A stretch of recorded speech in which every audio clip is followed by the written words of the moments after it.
सामान्य ज्ञान. भारतातील सर्वात उंच पर्वत कोणता? रुपाली.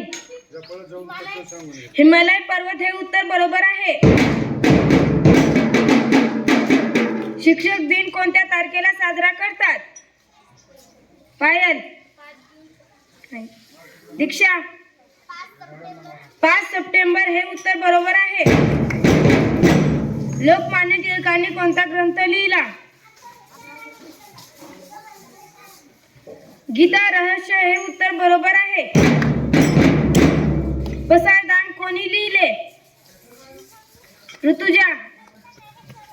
संत ज्ञानेश्वर हे उत्तर बरोबर आहे. आपल्या शाळेचे सांस्कृतिक मंत्री कोण? सागर. साक्षी हे उत्तर बरोबर आहे. धन्यवाद.